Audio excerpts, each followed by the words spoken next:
महाराष्ट्र की राजनीति एक बार फिर दिल्ली के सत्ता गलियारों में सिमटती नजर आ रही है।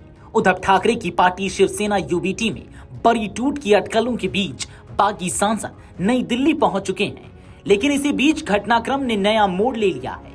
यूबीटी के दो सांसदों राजाभाऊ वाजे और संजय पाटिल ने एकनाथ शिंदे गुट में शामिल होने की खबरों को सिरे से खारिज कर दिया है। उनके इस बयान ने शिवसेना यूबीटी में संभावित बड़ी टूट की चर्चाओं को झटका दिया है और पूरे सियासी समीकरण को बदल दिया है। दरअसल पिछले कुछ दिनों से ऑपरेशन टाइगर के तहत शिवसेना यूबीटी के कई सांसदों के शिंदे गुट के संपर्क में होने की चर्चाएं तेज थी। सूत्रों का दावा था कि कुछ सांसद दिल्ली पहुंचकर लोकसभा अध्यक्ष ओम बिरला से मुलाकात कर अलग समूह के रूप में मान्यता की मांग कर सकते हैं। हालांकि ताजा घटनाक्रम में बताया जा रहा है कि बागी गुट को पहले स्पीकर को पत्र सौंपना होगा, उसके बाद ही किसी औपचारिक मुलाकात की संभावना बनेगी। लोकसभा में दल बदल कानून के तहत अलग गुट को मान्यता देने के लिए 2/3 सांसदों का समर्थन जरूरी है। यूबीटी के लोकसभा में कुल 9 सांसद हैं, ऐसे में कम से कम 7 सांसदों का साथ होना अनिवार्य है। यही वजह है कि हर सांसद की भूमिका बेहद अहम मानी जा रही है।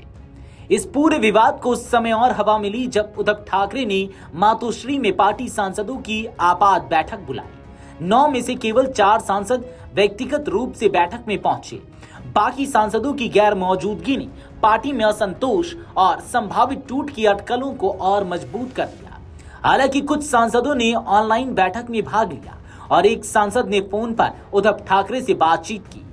इधर शिवसेना यूबीटी के सांसद और वरिष्ठ नेता संजय राउत ने बेहद गंभीर आरोप लगाए हैं। उनका दावा है कि पार्टी के सांसदों को तोड़ने के लिए 15-15 करोड़ रुपए एडवांस दिए गए हैं और कुल 50 करोड़ रुपए का ऑफर दिया गया है। राउत ने आरोप लगाया कि लोकतंत्र को धनबल के जरिए प्रभावित करने की कोशिश की जा रही है।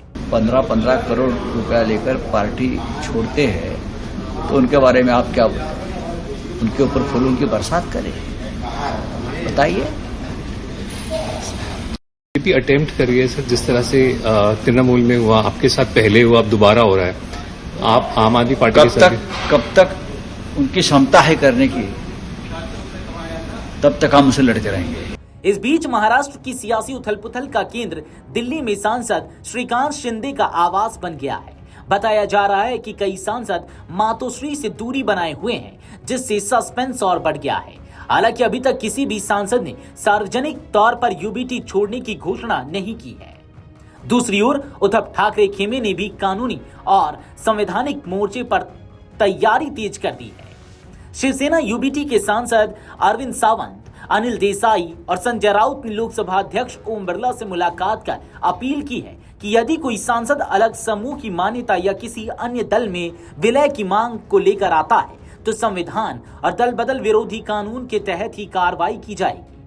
अरविंद सावंत ने स्पीकर को पत्र लिखकर बागी सांसदों को अलग मान्यता न देने की मांग भी की है। फिलहाल महाराष्ट्र की राजनीति में तस्वीर अभी पूरी तरह साफ नहीं है। एक तरफ बगावत की अटकलें हैं, दूसरी तरफ कुछ सांसद खुलकर इनकार कर रहे हैं। ऐसे में अब सबकी नजर लोकसभा स्पीकर के अगले कदम, बागी सांसदों की रणनीति और उद्धव ठाकरे के राजनीतिक दांव पर टिकी हुई है। सवाल यही है कि क्या शिवसेना यूबीटी में एक और बड़ी टूट होगी या फिर यह बगावत शुरू होने से पहले ही दम तोड़ देगी। वीडियो डेस्क अमरउजाला.com। अगर आप ये वीडियो YouTube पर देख रहे हैं तो हमारे चैनल को सब्सक्राइब कर बेल आइकन दबाएं और Facebook पर देख रहे हैं तो हमारे पेज को लाइक करें।